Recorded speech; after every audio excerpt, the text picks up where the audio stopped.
የአንድ ሰው የግል ገበና የአንድ ሰው የግል ታሪክ ለሌላው ምንድነው ነው? እያንዳንዱን ሽሮውን በርበሬውን ምኑን የሚያሳይ ያለ ካሜራ ደቅኖ እዩኝ በኋላ ደብቁኝ ነው ያመጣል። የሆነ ነገር አደባባይ ላይ የሚወጣ ነገር በኋላ መጥፊያ ነው የሚሆነው።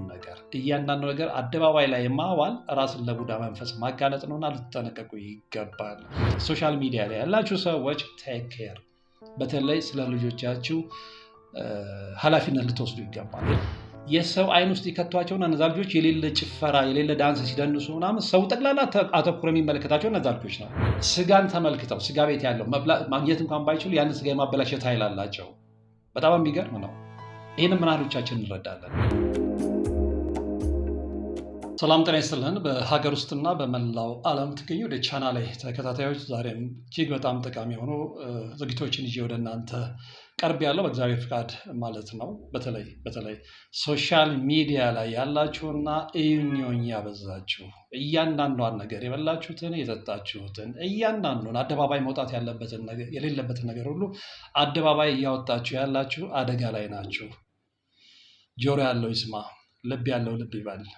አብዛኛው እንዲህ አይነት ነገር ለአደባባይ ማጋለጥ እያንዳንዱን ነገር ለአደባባይ ማጋለጥ ለቡዳ መንፈስ እንደሚያጋልጥ ያልተገነዘቡ በርካታ ሰዎች ስላሉ ማለት ነው። እና እንግዲህ ነጮች ወይም ደግሞ የባህር ማዶዎቹ ኢቨል አይ ነው የሚሉት የቡዳ መንፈስ ነው ወይም ቡዳ ማለት ነው፣ ሌላ ትርጉም የለውም። እና ያ ሳያውቁ በተለይ ደግሞ ሶሻል ሚዲያ ላይ የልጆቻቸውን ፎቶ የሚለጥፉ የራሳቸውን እያንዳንዱን ጥቃቅን ነገር እያንዳንዱ ጥቃቅን እኔ አንዳንዴ ጥቅሙም አይገባኝም። እና የአንድ ሰው የግል ገበና የአንድ ሰው የግል ታሪክ ለሌላው ምንድነው ነው? እያንዳንዱን ሽሮውን በርበሬውን ምኑን የሚያሳይ ያለ ካሜራ ደቅኖ ማለት ነው። እዩኝ መጨረሻ ላይ አደጋ ይጥላል ነው የዚህ መርሃ ግብር ዋናው መልእክት ማለት ነው። እና ከዛም ባሻገር እንግዲህ በተለይ መንፈሳዊ ግንዛቤ ላይ የሌላቸው ሰው እያንዳንዱ ነገር አደባባይ ላይ ማዋል ራስን ለቡዳ መንፈስ ማጋለጥ ነውና ልትጠነቀቁ ይገባል። ይሄ ነገር በብዛት የሚሆነው የት ነው?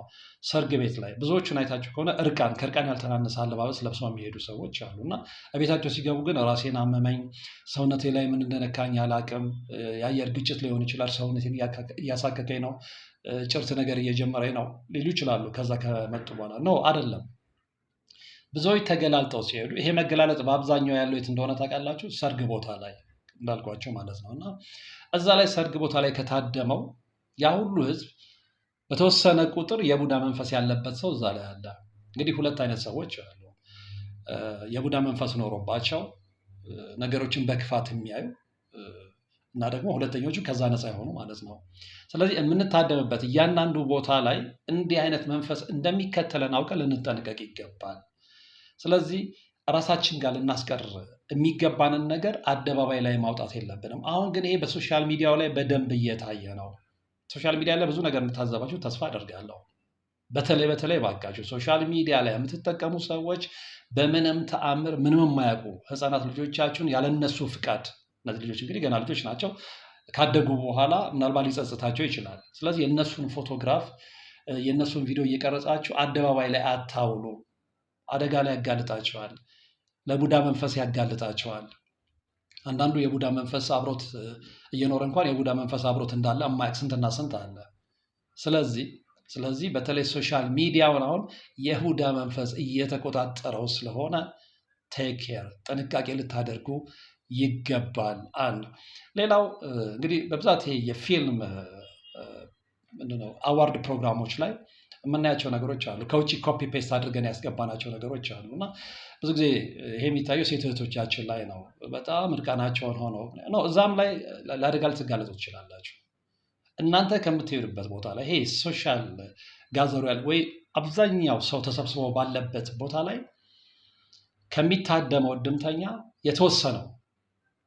የተወሰነው በቡዳ መንፈስ የተዘጋ ነው፣ ወይም ደግሞ የቡዳ መንፈስ እላዩ ላይ ያለ ነው። አሁን ነጮች ያሽሞሙ ነው ሙሉታል። አይናቸው ፓወር ያለው እንደዚህ ከሌላው በጣም የተለዩ ልዩ የሆኑ ፍጥሮች ምናምን ነው። እንደዛ ማሽሞኑ አያስፈልግም። እንደዛ አይነት ሰዎች የቡዳ መንፈስ ያለባቸው ናቸው እና ቡዳዎች ናቸው። ስለዚህ ከእነዚህ አይነት ሰዎች ልንጠንቀቅ ይገባል። በተለይ ሶሻል ሚዲያ ላይ ያለ አሁን ብዙ ጊዜ አይታችሁ ከሆነ ሶሻል ሚዲያ ላይ ይሁን የሚሉ ሰዎች እናንተ ልትታዘቡ ትችላላችሁ። በቃ መላቅጡን ያጡ ሰዎች እያንዳንዷን እንቅስቃሴያቸውን፣ ገበናቸውን፣ ጓዳቸውን፣ መኝታ ቤታቸው ምናምን የሚያሳዩ ትዳር ላይ ምን ያህል ጊዜ እንደሚቆዩ የታዘብን ነው። የሆነ ነገር ገዝተናል እንደዚህ ምናምን የሚሉ ሰዎች የሆነ ቦታ ላይ የሚያጋጥማቸውን ነገር እየተመለከትን ነው። ስለዚህ እዩኝ በኋላ ደብቁኝን ያመጣል። የሆነ ነገር አደባባይ ላይ የሚወጣ ነገር በኋላ መጥፊያ ነው የሚሆነው እና ይሄ ስለ መንፈስ አሰራር ካለመገንዘብ የሚመጣ ነው። እውቁ ጸሐፊ ሩሲያው ደራሲ ሌዮ ቶልስቶይ የሚለው ነገር አለ። በተለይ ሴቶችን በተመለከተ አንዲት ሴት እንቁነቷን ውድነቷን የምታስመሰክረው እዩኝ ስላለች አይደለም፣ ራሷን በመደበቋ በተለይ ደግሞ አደባባይ መዋል የሌለበትን የእሷን ማንነት ውድ ንብረቷን ሸፋፍና ራሷን ደብቃ በመገኘቷ ነው እንቁነቷን፣ ውድነቷን፣ ተፈላጊነቷን የምታስመሰክረው። ይሄ ነገር ግን አሁን እየጠፋ ነው። እንደውም መገላለጥ ነው እንደ ትልቅ ነገር የሚታየው እና ቀደም ብሎ የነበሩት አባቶቻችንና አያቶቻችን እያንዳንዱ ነገር የሚሉት በምክንያት ነው። እንደውም ምን ይላሉ? አትገላለጡ፣ እዩኝ አትበሉ፣ የሰው አይን እንኳን ሰው እንጨት ያደርቃል ይላሉ። ያለ ምክንያት አይደለም። እነሱ የገባቸው ስለገባቸው ነው። ነገር ግን እነሱ የገባቸውን እንደ አላዋቂ እንደ ደናቁርት የሆኑ ሰዎች እነሱ መናቅ ያምረናል ነው። እነሱ ሳይማሩ ብዙ ነገር ያውቃሉ። እኛ ተምረናል፣ ፊደል ቆጥረናል የምንለው ግን ምንም ነገር አናውቅም። ምንም ነገር ባለማወቃችን ደግሞ እየተጠቃን ነው፣ እየጠፋን ነው። ስለዚህ ሶሻል ሚዲያ ላይ ያላችሁ ሰዎች ቴክ ኬር። በተለይ ስለ ልጆቻችሁ ኃላፊነት ልትወስዱ ይገባል። የልጆቻቸውን ፎቶ ዝም ብሎ በየሶሻል ሚዲያው ላይ የሚለጥፉ አሉ።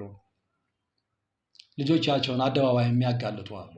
አደባባይ ባጋለጣቸው ቁጥር ለቡዳ መንፈስ እያጋለጣችኋቸው ነው እነዛ ልጆች እና ምልክት ልታዩ ትችላላችሁ። ያልገባችሁ ይሆናል። ሐኪም ቤት ልትዞሩ ትችላላችሁ። ሌላው ደግሞ ቅድም እንዳልኩት እያንዳንዷን ነገር የግል የፍቅር ገበናን አደባባይ ማውጣት ለምን? በቃ የፍቅር ህይወታችሁ እናንተ ነው። ስለዚህ ግዴታ ሰው ማየት አለበት። እናንተ የትዳር ህይወት፣ የፍቅር ህይወት እያንዳንዱ ነገር ስትተቃቀፍ፣ ስትሳሳ ምናምን ለሌላው ምንድን ነው ፋይዳው? ሌላው ምንድን ነው የሚያሳየው? ይልቅ ለሌላው ፋይዳ ከመስጠት ይልቅ አንተን ይጎዳል፣ አንቺን ይጎዳሻልና ልትጠነቀቁ ይገባል። ይህንን ማጠናከሪያ የሚሆን አንድ ቪዲዮ አለ። እሱን አይተን እንመለስ። ለሁላችሁም፣ ለአድናቆቱም፣ ለትችቱም፣ ለሁሉም ነገር እግዚአብሔር ይስጥልኝ፣ አመሰግናለሁ እላለሁ። ዛሬ የምናየው ርዕስ ምን ይመስላችኋል? እስኪ ቪዲዮ አይተን እንመለስ። Stop posting everything that happens in your life online. Look at the chicken we ate today. We just came back from Hawaii. And everywhere. And I'm looking, they just bought a Louis Vuitton bag for 5,000. Ya Allah, I'm back in my rent for 2 months. Look at them. He just came back. Look at him. He's so happy in Venezuela. He's always buying a new car. Ya akhi, stop posting, ya akhi. Stop posting, my sister. Please stop posting about every single thing that you do. This, when you post something, you are putting it in public. And what does public mean? Public means the one who is good is watching and one who's evil is watching. There are people who has evil eye. በዚህ ቪዲዮ ላይ እንደተመለከታችሁት እንግዲህ እኚህ ሰው እያወሩ ያሉት ስለ ኤቪል አይ ነው። ኤቪል አይ ምንድን ነው ሲባል በተለምዶ እኛ ሀገር ምን እንለዋለን? ቡዳ የምንለው ነገር ነው። በምክንያት ነው እኚህን ሰው ያቀረብኩላችሁ። ምክንያቱም አብዛኞቻችሁ ከተለያዩ የሃይማኖት አባቶች በተለይ የመናፍስትን ውጊያ ካወቁ አባቶች ይህን ነገር ስትሰሙት እንደ ቀላል ነገር ቆጥራችሁታልና ምን ያህል በዓለም ላይ የታወቀ አንድ የሰው ልጆች ችግር መሆኑን እንድታውቁ ነው። ይህ ችግር አይደለም በክርስቲያን እምነት ተከታዮች ዘንድ በእስልምና እምነት ተከታዮች ዘንድም የሚታወቅ ትልቅ የሆነ ኃይል ያለው ክስተት ነው። ስለዚህ አሁን ይህን ያነሳውበት ምክንያት ምንድን ነው? በተለይ ሴቶች እርግጠኛ ነኝ አብዛኞቻችሁ የእናንተ ጥፋት ነው። በተለይ ይሄ ሶሻል ሚዲያ ከመጣ ጀምሮ በጣም የምትቁነጠነጡት እናንተ ናችሁ። በተለይ በትዳር ህይወት ውስጥም ያላችሁ፣ በፍቅረኝነት ህይወት ውስጥም ያላችሁ ብዙ ጊዜ ታዘባለው። የበላችሁትን፣ የጠጣችሁትን፣ የወለዳችሁትን ነው ምን አለፋችሁ ብቻ ማንኛውም ነገር የተደረገውን ነገር ሁሉ እያመጣችሁ ሶሻል ሚዲያ ላይ ትለጥፋላችሁ። እኚህ ሰው ሊሉ የፈለጉት ምንድነው? ሁሌ በውስጥ የማስበው ነገር ነው። ምንድነው እያሉ ያሉት? ያገኛችሁትን ነገር ሁሉ የበላችሁትን የጠጣችሁትን ሁሉ ባካችሁ ሶሻል ሚዲያ ላይ አትለጥፉ። በዛ ውስጥ ሆኖ የሚመለከት ከህዝቦች መሃል ሆኖ የሚመለከት ሌላ ኃይል አለ እያሉ ነው። ይህ ኃይል ምንድን ነው የሚለውን አብረን እናያለን። በተለምዶኛ ቡዳ እንለዋለን አይደል? ቡዳ ምንድነው?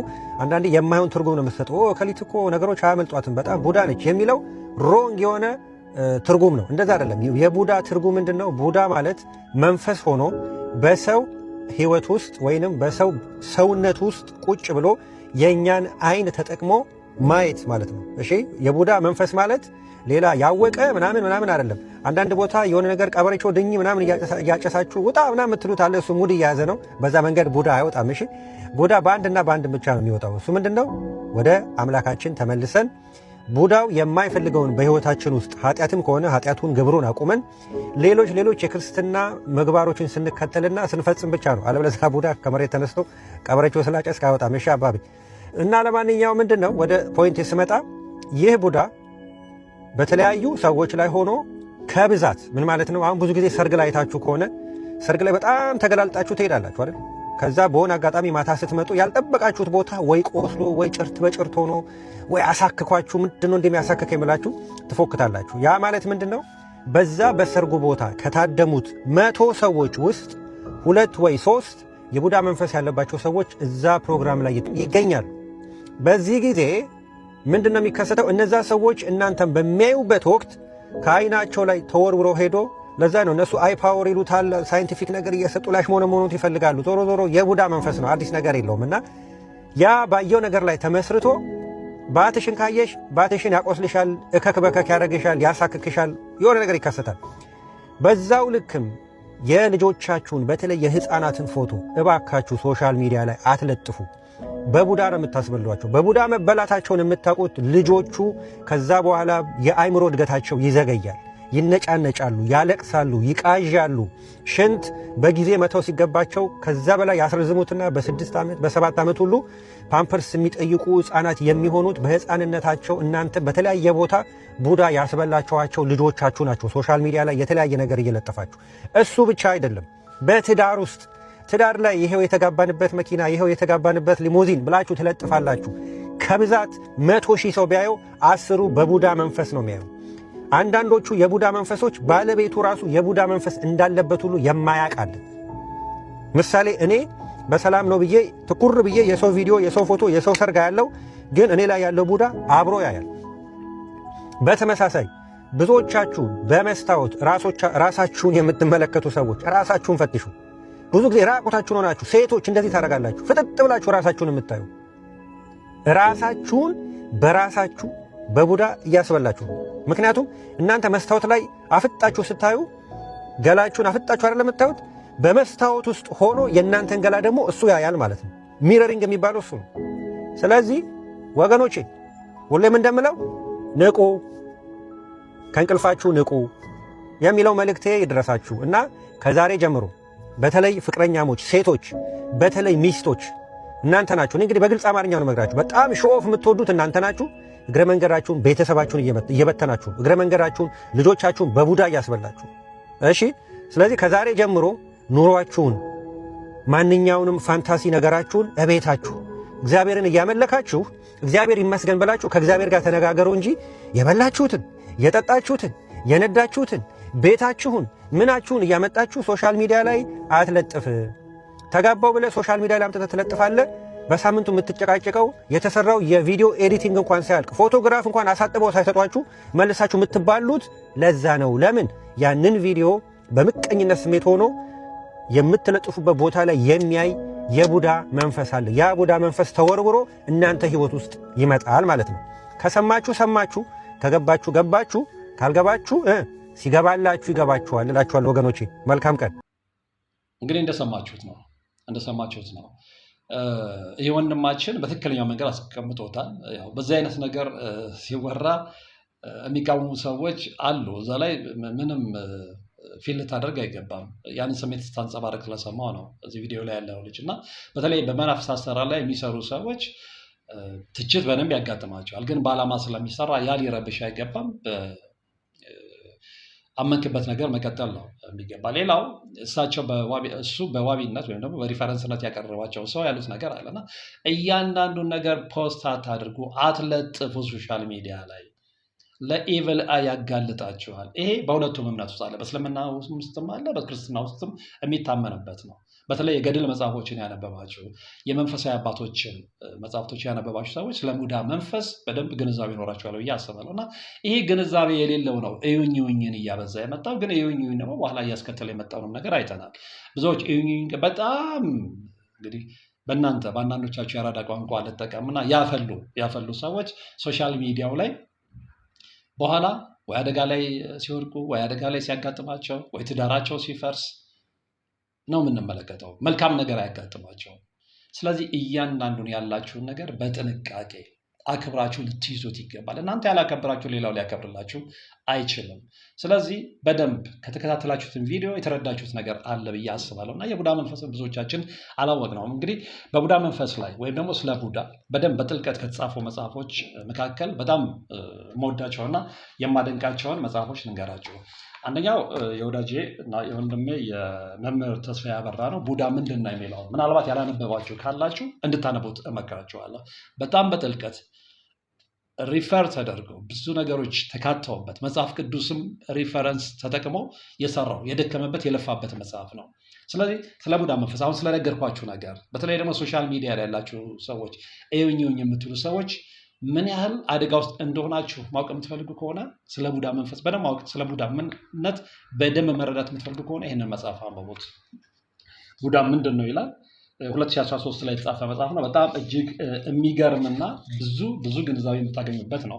እዚህ ውስጥ እንግዲህ ስለ ቡዳ መንፈስ ያው ብዙዎች ግንዛቤ የላቸውም ብዬ ስለማስብ እጅግ ጠቃሚ የሆኑ ሀሳቦችን ላንሳላችሁ። ስለዚህ ማንሳታችን ካልቀረ ማለት ነው። እንግዲህ አንድ ቡዳ እያባበለ እያረሳሳ ሳይታወቀን ከመንፈሳዊ ማንነት እና ከስላሴ ልጅነት እያስወጣ ዓለማዊ የማድረግ ባህሪ አለው። በዚህ ውስጥ እንዲህ አይነት ባህሪ የሚታይባቸውን ሶሻል ሚዲያ ተሳታፊዎች በደንብ ልትለዩ ትችላላችሁ። ከዛ ውጭ እንግዲህ ቡዳነቱን እየቀላቀለ የነካውን በሙሉ እያበላሸ፣ ልብ አድርጉ፣ የነካውን የተመለከተው እያበላሸ። ለምሳሌ እናንተ ውድ መኪና ገዛን ወይ እንደዚህ ምናምን ብላችሁ ያንን አደባባይ ላይ ታወሩ ትችላላችሁ። ስለዚህ ያ የቡዳ መንፈስ ያንን ስለሚመለከት ያንን እናንተ መልካም ነው ብላችሁ አደባባይ ያላችሁትን ነገር ሊያበላሽባችሁ፣ ያገኛችሁትን ሊያሳጣችሁ ይችላል። ስለዚህ ደብቁት፣ በድብቅ አድርጉት ነው፣ ሌላ ትርጉም የለውም። ያበላሸ እድለቢስ ነኝ እንድንል ያሰለጥነናል። ይሄ ምንድን ነው? ያ የቡዳ መንፈስ ላያችን ሲያርፍ። በነገራችን ላይ ብዙዎች የቡዳ መንፈስን ይዘው ነው የሚዞሩት እና በዛም ነው ብዙዎች እየተጠቁ ያሉት። እና ያገኛችሁትን ነገር ለፍታችሁ ሊሆን ይችላል፣ ሰርታችሁ ሊሆን ያገኛችሁትን ነገር አደባባይ ላይ መዋል ስትጀምሩና ያ ነገር ሲበላሽባችሁ እድለቢስ ነን ብላችሁ ነው የምታስቡት። ነው አይደለም። አደባባይ ላይ እዩኝ ስላላችሁ ያንን ተከትሎ የቡዳ መንፈስ እላያችሁ ላይ ስላረፈና ያ ነገር እንድታጡት ስላደረገ ነው ያ ነገር የሚሆነው። እና እዛ ላይ ጥንቃቄ አድርጉ። እዩኝ ማለት አያዋጣም፣ ደጋግሜ እንደነገርኳችሁ በዚህኛው ፕሮግራም ላይ። ስለዚህ እንግዲህ በተጨማሪም አይነ ጥላነቱ እንዳይነቃበት ሲል ያለማመደንን የህይወት አንቀበልም ስንለው መንቃት ስንጀምር ማለት ነው የሰጠንን ስራና እውቀት መልሶ በመንጠቅ ያስደነግጠናል። ይህንን ልንገነዘብ ይገባል። ሌላው በተጨማሪ እንግዲህ መልካችንና ንብረታችንን ልጆቻችንና ማንኛውንም የኛ የሆነ ነገር ላይ በማፍጠጥ ልብ አድርጉ እግር በእግር እየተከተለ የተቃራኒ ውጤት ያሳየናል። ይሄ ማለት እንግዲህ አንዳንዶች በቃ በጣም ተውበው ተቆነጃጅተው ምናምን፣ መቆነጃጀት መጥፎ ነው እያልኩኝ አይደለም። እንግዲህ ስለ ኩልና ስለ ዊግ ሌሎች መምህራኖች ያስተማሩትን መምህር ተስፋዬን ጨምሮ ልትከታተሉ ይገባል፣ ምን ያህል አደገኛ እንደሆነ። አሁን አንዳንዶቻችሁ ይህንን መቀበል ይከብዳችሁ ይችላል። የፈለገ ነገር ይምጣ፣ እኔ በዊግ ካላጌጥኩኝ፣ ኩል ካልተቋልኩኝ ከቤት ሁሉ መውጣት ያስጠላኛል የሚሉ ሴት እህቶች እንዳሉ እናውቃለን። ይሄ ግን አደጋ አለው። ስለ ኩል በደንብ መምህር ተስፋዬ ያስተምሯል። እሱን ተከታተሉ። አሁን እሱ አጀንዳ ስላልሆነ ነው። ስለዚህ ኢቨን ልጆቻችን ላይ በማረፍ የልጆቻችንን ጤና፣ የልጆቻችንን ጉብዝና፣ የልጆቻችንን አውትስማርትነት ሁሉ ይነጥቀናል። እዚህ ላይ ማን ነገር አስታውስክ፣ አንዳንድ ጊዜ ሰዎች የተሰበሰቡበት ቦታ አንዳንድ ወላጆች የሚሰሩት ስህተት አለ። ሁሌ የምታዘበውና የሚያናድደኝ ያወጧቸውና ልጆቻቸው ሌላው እንዲያጨበጭብላቸው እነሱ ልጆች እኮ እንዴት ስማርት ናቸው፣ እንዴት ስማርት ነች፣ እንዴት ስማርት ነው እንዲባሉ የሰው አይን ውስጥ ይከቷቸውና እነዛ ልጆች የሌለ ጭፈራ የሌለ ዳንስ ሲደንሱ ምናምን ሰው ጠቅላላ አተኩሮ የሚመለከታቸው እነዛ ልጆች ነው። ህፃናት ልጆችን አይታችሁ ከሆነ ለሰው አይን ማጋለጥ በጣም ብዙ ሰዎች እዛ ውስጥ ከተሰበሰበው ውስጥ እንደነገርኳችሁ የተወሰነው የቡዳ መንፈስ ያለበት ነው። ስለዚህ አይኑ ላይ ባረፈው የቡዳ መንፈስ አማካኝነት እነዛ ልጆች ሊበላ ስለሚችል የነዛ ልጆች ጤንነት ይዛባል። እነዛ ልጆች እንቅልፍ የሚያጡ ልጆች ይሆናሉ። ከትምህርታቸው ወደኋላ ይቀራሉ። ስለዚህ ልጆቻችሁን እንደዚህ አይነት ቦታ መድረክ ላይ የምታጋልጡ ሰዎች ተጠንቀቁ። ብዙዎቻችሁ ይሄ መንፈሳዊ ግንዛቤ ስለሌላችሁ ከዛ መልስ ልጆቻችሁ ቢታመሙ የሆነ ነገር ቢያጋጥማቸው ሌላ ምክንያት ነው የምትሰጡት። ነው ሌላ ምክንያት አይደለም። አሁን አንዳንዶች ደግሞ በቀበሪቹ ቡዳን ለማስጣል የሆነ የሚያጣጭሱት ነገር ነው። እሱን ተዉት። የቡዳ መንፈስን መከላከል የምንችለው ወደ እግዚአብሔር በጸሎት ስርዓት፣ እግዚአብሔር በሚፈልገው ስርዓት ወደ እግዚአብሔር ተመልሰን እና የቡዳ መንፈሱ የማይፈልገውን ነገር ተቃራኒውን ነገር በማድረግ ነው። ተቃራኒውን ነገር በማድረግ የቡዳ መንፈሱን የማይፈልገውን ጸሎት፣ ስግደት፣ ጾም ይህን ነገር ስለማይፈልግ ያን በማድረግ ነው እንጂ ቀበሪቹ ዕጣን ምናምን በማጫጫስ የቡዳ መንፈስን ልታስለቅቀው አትችልም። እንደውም ያንን የምታደርግ ከሆነ የበለጠ እያደላደልከው ነው፣ ፋውንዴሽኑን መሰረቱን እያመቻቸለት ነው። አንዳንዶቹ የማየት ፓወራቸው ከፍተኛ ነው ብለው መነጽር ነው የሚያዙላቸው። ነው አይደለም፣ እዛ ላይ ያለው የቡዳ መንፈስ ነው። ያን ማወቅ መቻል አለብን። የተለየ ነገር ኖሮት አይደለም። እንደውም እዚህ መጽሐፍ ላይ ይመስለኛል ወዳጅ ቡዳ ምንድን ነው የሚለው መምህር ተስፋዬ ያበራ መጽሐፍ ላይ የአንዳንዶቹ አይን የቡዳ መንፈስ ያለባቸው ወይም ደግሞ በቡዳ አይናቸው የሚያዩ ስጋን ተመልክተው ስጋ ቤት ያለው ማግኘት እንኳን ባይችሉ ያንን ስጋ የማበላሸት ኃይል አላቸው። በጣም የሚገርም ነው። ይህንን ምን ያህሎቻችን እንረዳለን? ይህንን ስለ ቡዳ መንፈስ በዝርዝርና በጥልቀት ስንረዳ ነው ይህንን ማወቅ የምንችለው። እንግዲህ ያ ኃይል የተንጠለጠለ ስጋን የማበላሸት የማጥላት ኃይል ካለው በእኛ ላይ አርፎ በንብረታችን ላይ አርፎ በልጆቻችን ላይ አርፎ ሊያሳድር የሚችለውን ተጽዕኖማ መገመት አይከብደንም። እና ለዚህም ነው ልጆቻችሁን አታጋልጡ። በተለይ ደግሞ ብቻቸውን ለቃችኋቸው መድረክ ላይ ሲጨፍሩ ሁሉም እያውካካ የሚመለከት ልጆች ያሏችሁ ወላጆች ካላችሁ ልጆቻችሁን በገዛ ፍቃዳችሁ ወዳችሁና ፈቅዳችሁ ልጆቻችሁ ለአደጋ እያጋለጣችሁ ነው። ስለዚህ ከዛ ድርጊታችሁ ልትታቀቡ ይገባል። ስፔሻሊ ሶሻል ሚዲያን በፍጹም በልጆቻችሁ አትነግዱ። ልጆቻችሁን እድሜያቸው ለአቅመ አዳም እና ለአቅመ ሔዋን ደርሶ ራሳቸው እስኪወስኑ ድረስ ተዋቸው። እናንተ እንደፈላጊችሁ መሆን ትችላላችሁ፣ ሶሻል ሚዲያው ላይ ያምናችሁበት። ልጆቻችሁን ግን መነገጃ ያጠርቋቸው። ከመነጋጅነቱ ባለፈና በዘለለ ግን አሁን እየተነጋገርን እንዳለ ነው ለክፉ መንፈስ በተለይ ደግሞ ለቡዳ መንፈስ እያጋለጠን መሆኑን አውቀን ከዚህ ድርጊታችን ልንቆጠብ ይገባል። እግረ መንገድ እንግዲህ ስለ ቡዳ መንፈስ እየተነጋገርን ከሆነ ከመጽሐፉ ላይ ያገኘሁትን አንዳንድ ጠቃሚ ነጥቦች ላንብብላችሁ። እንግዲህ ምንድነው የሚለው? ጻድቁ ኢዮብ እንዲህ ብሏል ይላል ሪፈረንስ ጠቅሶ መምህር ተስፋዬ። ጠላቴ ዓይኑን አፈጠጠብኝ፣ በቁጣው ቀደደኝ፣ እርሱም ጠላኝ፣ ጥርሶቹንም አፋጨብኝ ይላል ኢዮብ 16:9። ስለዚህኛውም መንፈስ ኢትዮጵያውያን በቂ መረጃና የጠለቀ እውቀት አላቸው። እንዲያውም ስለ ቡዳ መንፈስ በዓለም ላይ ያላቸው አመለካከት የተሳሳተ ሆኖ ሶስተኛ ዓይን፣ ስድስተኛውን ስሜት ሕዋስ ወዘተ እየተባለ ተቀጽላ የተሰጠው ሲሞካሽ ይኖራል። ይባስ ብሎ የተፈጥሮ ጉዳይ ነውና በሳይንስ ሕክምና ማስተካከል የዓይን ኃይል ነው እየተባለ በመነጽር እየተደገፈ ከሰው ጋር እየኖረ ነው በክብር ማለት ነው ይለናል። እና አይደለም፣ ይሄ የቡዳ መንፈስ ነው፣ የተለየ ፓወር ነው ተብሎ በሳይንሱ ቢሞካሽም እኛ ግን እውነታውን ልንገነዘበውና ልንረዳው ይገባል። ሌላው ስለ ቡዳ እንግዲህ ከነገረን ውስጥ ቡዳ በዓይን ላይ የነገሰበት ሰው ከፖሊሶች ጋር በስራ ወንጀል የማወቅ የመመርመር ስራ ሊሰራ ይችላል። እንግዲህ ምን ያህል ፓወር እንዳለው ነው እየነገረን ያለው። የሰውን ልብ ማንበብና ሌሎችንም ሊያከናውን ይችላል። እንደገናም ለበቀል ስሜት የሚነሳን ሰው በዓይኑ ብቻ ብዙ ነገሮችን ማበላሸት ያስችላል። የልኳንዳ ስጋ ቅድም ያልኳቸው ማለት ነው ተንጠልጥሎ አይቶ ካማረውና ግን መግዛት ካልቻለ ስጋውን ሊያበላሸው ይችላል። ወደ ቤታችን ይዘን የምንገባውን ማንኛውንም ነገር በሌላ ሰው ዓይን ላይ ሆኖ የቡዳ መንፈሱ ማለት ነው ሊያየው ይችላል። ለዚህም ነው አትገላለጡ። በተለይ ሴቶች አሁን በወንዱ ብሷል። እንደውም ያ ሴቶችን ብቻ እንወቅሳለን እንጂ አሁን ቅድም ያቀረብኩት የወንድማችን ቪዲዮ ላይ የቲክቶክ ቪዲዮም ላይ እንደዚህ ነገር ላይ በጣም ሾው አፕ የምታደርጉ ሴቶች ናቸው ነው። በወንዱም ብሷል።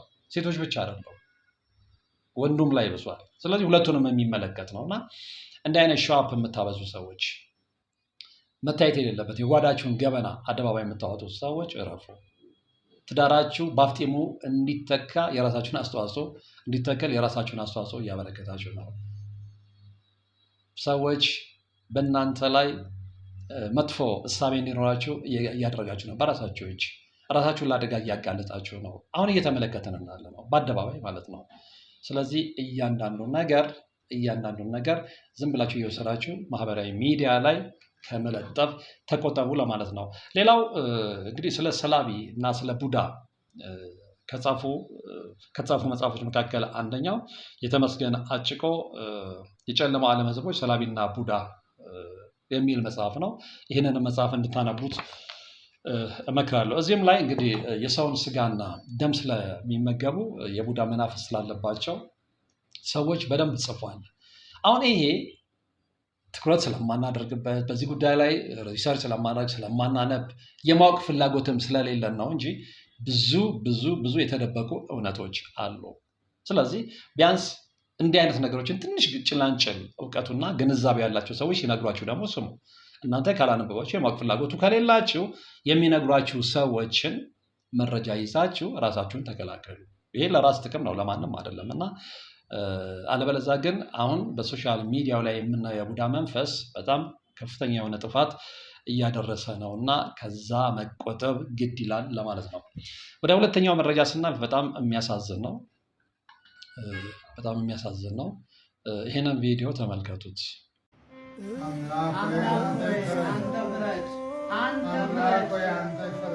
በፈጠራችሁ አምላክ ይህንን እንዳታሳልፉት። ይኸው ተመልከቱ። And we need to repent for Jesus Christ to have mercy on us all. You can fight whichever way you want to fight. You cannot overcome the enemy. You can only overcome the enemy with prayer and fasting, and the Lord Jesus said it very clearly. Very clearly he said it.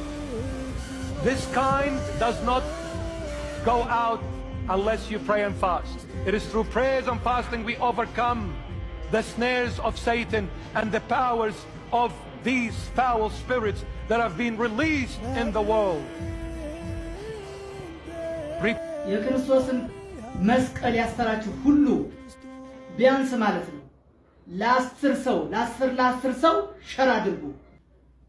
በክርስቶስ መስቀል ላይ የተሳለቁ ሰዎች በዓለም ፍርድ ቤት እንዲቀርቡ ሁላችንም የበኩላችንን አስተዋጽኦ እንድናደርግ በሕያው በልዑል እግዚአብሔር ስም ጥሪያችንን እናስተላልፋለን። የክርስቶስ የከበረው መስቀል እንዴት በዚህ ልክ ይዘበትበታል? የማንም ፍንዳታ መዘበቻ እንዴት ያደርጉታል? በዚህ ልክ የከበረው መስቀሉን እየተቀመጡ መጫወቻ በከበረው መስቀል ላይ እነዚህ የማንም ፍንዳታ ይሁን በማይገባቸው ቦታ ላይ የከበረው መስቀል ላይ ተቀምጠው እንዴት ይዘብቱበታል? መስቀል ኃይላችን ነው፣ መስቀል መመኪያችን ነው እያላችሁ ጻፉ። እኛ ግን መስቀል ኃይላችን ነው፣ አናፍርበትም። መስቀል ቤዛችን ነው፣ መስቀል የነፍሳችን መድኃኒት ነው። አይሁድ ይክዱታል፣ እኛ ግን እናምንበታለን፣ አምነንም ድነንበታል። እንግዲህ የጨለማው ኃይላት ምን ያህል እያላገጡ እንደሆነ እየተመለከትን ነው። ከመቼውም በላይ በእግዚአብሔር ኃይል በእግዚአብሔር ባይቻልም ማለት ነው ሞክ እያደረጉ ያሉ ሰዎች በጣም በዝተዋል እና ይሄ አንደኛው ነው። ይሄ አንደኛው የምትመለከቱት ነው። እንግዲህ ተመልከቱ። በጣም ነው የሚያስጠላው። መስቀሉ ላይ ነው ሞክ እያደረጉ ያሉት እንደምትመለከቱት። በነገራችን ላይ በፈጣሪ ላይ ሞክ ማድረግ የተጀመረው ዛሬ አይደለም። ከዚህ በፊትም በእግዚአብሔር ላይ ሞክ አድርገው ነገር ግን ፍርዳቸውን ያገኙ በርካታ ሰዎችን አሳይተናል እና ይሄ ዛሬ የተጀመረ አይደለም ልላችሁ ፈልጌ ነው። ዛሬ የተጀመረ አይደለም። ነገር ግን ከመቆም ይልቅ ከመቃወም ይልቅ በእግዚአብሔር ላይ ማላገጥ እንግዲህ የመጨረሻው ዘመን ላይ ገና ብዙ የምንመለከታቸው ነገሮች ይኖራሉ። ደጋግመን እንዳልነውና እየጨመረ ይመጣል እና ይሄ ከነዛኛው ክስተቶች መካከል አንደኛው ነው እና በእግዚአብሔር መስቀል ላይ ነው እንግዲህ ሞክ እያደረጉ ያሉት። እኛ መዳኛችን ቤዛችን ነው፣ ድነንበታል፣ እንድንበታለንም ባልነው መስቀል ላይ ነው የጨለማው ኃይላት እያላገጡ ያሉት። እንደምትመለከቱ ነው መስቀሉ ላይ ተኝታለች፣ መስቀሉን ተሸክመውታል፣ ከዛ ላይ የተንሸራተተች ምናምን። ይሄ ነው በእግዚአብሔር ላይ ሞክ ማድረግ ዋጋ ያስከፍላል። ከዚ በፊት እንግዲህ የሙዚቃ ባንድ አባላት የነበሩ ሞክ አድርገው ምን እንደሆነው ተናግረናል። እነ ሃውኪንስ በእግዚአብሔር የለም ብለው መጨረሻ ላይ የደረሰባቸውን አይተናል። ሌሎችም በርካቶችን ማንሳት እንችላለን። ብራዚል ላይ የደረሰውን ኢየሱስ ክርስቶስን ጎዳና ለጎዳና የጎተቱ ሞክ ማድረጉ በማግስቱ ብራዚል ላይ የደረሰውን ሌሎች ሀገራትም ላይ የደረሰውን ነገሮች ተመልክተናል እና አልቆመም። ከስህተታቸው መማር አልቻሉም። ምክንያቱም አባታቸው ሉሲፈር ከስህተት እንዲማሩ ሳይሆን በስህተት ላይ ስህተትን እየጨመሩ እንዲሄዱ ነው የሚፈልገው። ምክንያቱም የራሱን ሰራዊት ይዞ ሲኦል መግባት ነው የሚፈልገው፣ ብቻውን መግባት አይፈልግም። እንግዲህ ከሰራዊቶቹ መካከል በምድር ላይ ደግሞ ያሉ አሉ፣ እንደኛ ስጋ ለብሰው እንደኛ መስለው እኛን መስለው ከኛ ጋር የተቀላቀሉ ነገር ግን ስጋ የለበሱ አጋንንቶች፣ የሰው አጋንንቶች ማለት ነው። ከነዚህ መካከል ከሰማይ የተጣሉ መላእክት የልጅ ልጆች ናቸው ማለት እንችላለን እነዚህ እና ሁሌም የመጨረሻው ዘመን እስከሚደርስ ድረስ ሞክ ማድረጋቸው አይቀርም እና ይህንን ግን ክርስቲያኖች በሙሉ በመስቀል የምናምን ሁሉ ልንቃወመው ይገባል። አባቶችም እንደሚሉት እንግዲህ ለዓለም አቀፍ ፍርድ ቤት እንዲቀርቡ ድምፅ ነው። ጥሩ ነው። ግን ዓለም አቀፍ ፍርድ ቤት የነማን ነው? አባቶቻችን በዚህ ላይ እንግዲህ አይ ቲንክ ወይ ግንዛቤ ይኖራቸው አይኖራቸው አላውቅም። ስለ ጨለማው ኃይላት ሁሉን ነገር የተቆጣጠሩት ናቸው። ለጊዜውም ቢሆን ምድራዊ ነገርን የሆነውን ነገር ጠቅላላ ማለት ነው እና ለዓለም አቀፍ ፍርድ ቤት እንደዚህ አይነት ነገር ሪፖርት ቢደረግም የዓለም አቀፍ ፍርድ ቤት ምን አይነት ውሳኔ እንደሚወስን ይታወቃል። ምክንያቱም የማን እንደሆነ ስለሚታወቅ፣ ትልልቅ ተቋማት የነማን እንደሆኑ ስለሚታወቅ ማለት ነው። ግን እንደ ክርስቲያንነታችን ይህንን ነገረኛ በአደባባይ ልናወግዘው ልንቃወመው ይገባል። ምክንያቱም ሁሌም ደጋግመን ስንጸልይ እንደምንለው እንግዲህ ዓለምን ሁሉ ለማዳን ሲል ኢየሱስ ክርስቶስ ለተሰቀለበት መስቀልም እሰግዳለሁ። መስቀል ኃይላችን ነው። ኃይላችን መስቀል ነው። የሚያጸናን መስቀል ነው። መስቀል ቤዛችን ነው። መስቀል የነፍሳችን መዳኛ ነው። አይሁድ ይክዱታል፣ እኛ ግን እናምነዋለን። ያመንነው እኛም በመስቀሉ እንድናለን፣ ድነናለም። አዎ ድነናል፣ ተፈውሰናል። ለዛም ነው መስቀል ቤዛችን ነው፣ መስቀል ኃይላችን ነው የምንለው። ግን እኛ ኃይላችን ባልነው በዳንበት እየዳን ባለንበትም ጌታችን ኢየሱስ ክርስቶስ ስለኛ ሲል እሱ ሞቶ እኛን ያዳነበትን መስቀል በምትመለከቱት አይነት ሁኔታ ሞክ እያደረጉበት ነው። በጣም አሳዛኝ ነው እና ልንቃወም ይገባል። ድርጊታቸው ሰይጣናዊ ድርጊት እንደሆነ ልንነግራቸው ይገባል። ኦፍኮርስ ያውቁታል፣ አያውቁትም ማለት አይደለም። ግን የተቻለውን ያህል የራሳችንን ነገር ደግሞ የራሳችንን ግብረ መልስ ደግሞ ማሳየት መቻል አለብን። ይሄ ነገር ነገ ከነገ ወዲያም መቀጠሉ አይቀርም። ግን እነሱ በተነሱበት ልክ ደግሞ እኛም መነሳት መቻል አለብን። እነሱ ሞክ ባደረጉበት ቁጥር እኛም ደግሞ መስቀል ምን ያህል ኃይላችን እንደሆነ በአደባባይ ልናሳያቸው ይገባል። እነሱ ቪዲዮ እየቀረጹ ያለን የሚለቁልን፣ እኛስ የመስቀልን አዳኝነት፣ የመስቀልን ኃያልነት፣ የመስቀልን ቤዛነት እየዳንበት ያለ መሆኑንም ቪዲዮ ቀርጸን ለምን አንለቅም? ለእነሱ ብቻ ያንን መድረክ ማን የፈቀደላቸው? መጠቀም የምንችል ከሆነ በተቃራኒው መንገድ እኛም መድረኩን መጠቀም እንችላለን። ከምንቃወምበት መንገድ አንደኛው ይሄኛው ስለሆነ ማለት ነው እና በእንደዚህ አይነት ሁኔታ እኛ በዳንበት ጌታችን መድኃኒታችን ኢየሱስ ክርስቶስ በተሰቀለበት መስቀል ላይ በእንደዚህ አይነት ሁኔታ ሞክ ማድረግ በጣም ያሳዝናል፣ በጣም አጸያፊ ነው። ስለዚህ በጋራ ልንቃወመው ይገባል ልላችሁ ፈልጌ ነው። በመጨረሻ ላሳያችሁ የፈለግኩት ምንድን ነው፣ ዴይ 7 ላይ አንድ ፕሮግራም አየው።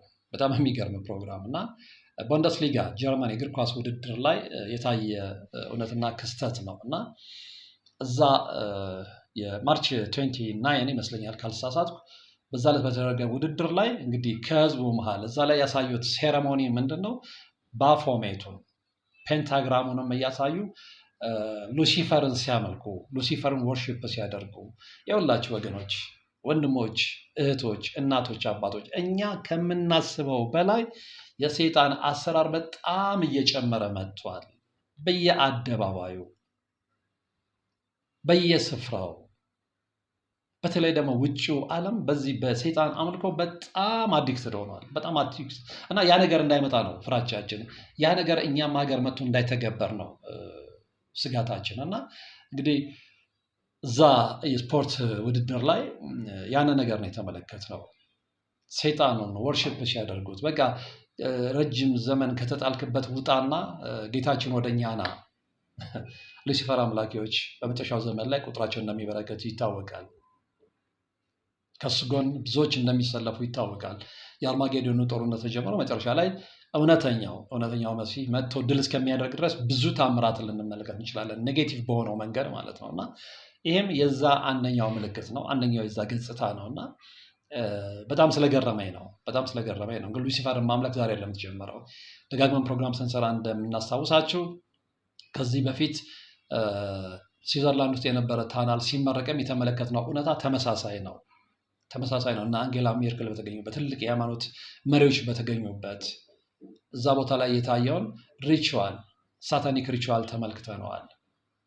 አይስበርጉን እየሰበሩ ምክንያቱም የተጣለውን የተጣሉትን መላእክት የማውጣት ዘመቻ እንደውም ምንድነው ቃል በቃል ፍሪ ኦል ኦፍ ዘም ነው ያሉት። ነፃ አውጧቸው ሁሉንም እዛ ውስጥ የተጣሉትን እያሉ አይስበርጉን በምልክት እየሰበሩ ከዛ ውስጥ ለማውጣት ስራ ሲያደርጉ ተመልክተናል። ስለዚህ ከመቼውም ጊዜ በላይ የአጋንንት ሰራዊት በዝተዋል። ያን መቃወም የሚቻለው እንደምንለው በጸሎት በጾም ወደ እግዚአብሔር በመመለስ ነው። እና እንግዲህ ሌላው የተሰማው ከሰሞኑ ደግሞ እጅግ በጣም አነጋጋሪው ኢየሱስ ክርስቶስ በ2025 ይመጣል አይመጣም በሚል የክሪፕቶ ወዳጆች ውርርድ መጀመራቸው እያነጋገረ ነው። እንግዲህ ይሄ ሁሌም የምንለው ነው። ዓለም ከመቼውም ጊዜ በላይ እየፈጠነ የሚያሳየን የተመሰቃቀለ ነገር ዓለምን በምን አይነት ጎዳና ላይ የተራመደች እንደሆነ የሚያመላክት ነው። እና ኢየሱስ ክርስቶስ በ2025 ይመጣል። እሱ እንዳለን እንግዲህ እንደ ሌባ እመጣለሁ ነው ያለው።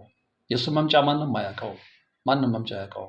ዛሬ ሊመጣ ይችላል፣ ነገ የዛሬ 10 ዓመት ሊመጣ ይችላል። ማንም አያውቀውም።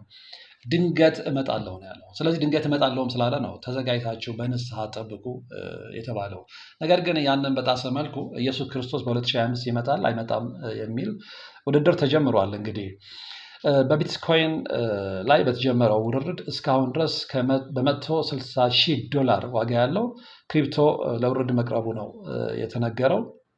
ሁሉም ሃይማኖቶች ወይም ደግሞ እምነቶች ከክርስቶስ ዳግም መምጣት ጋር በተያያዘ የራሳቸው የሆነ እምነትና ትምህርቶች እንዳሏቸው ይታወቃል። በክርስትና እምነት ተከታዮች ዘንድ ደግሞ የክርስቶስ ዳግም መምጣት የሚጠበቅ ጉዳይ ነው።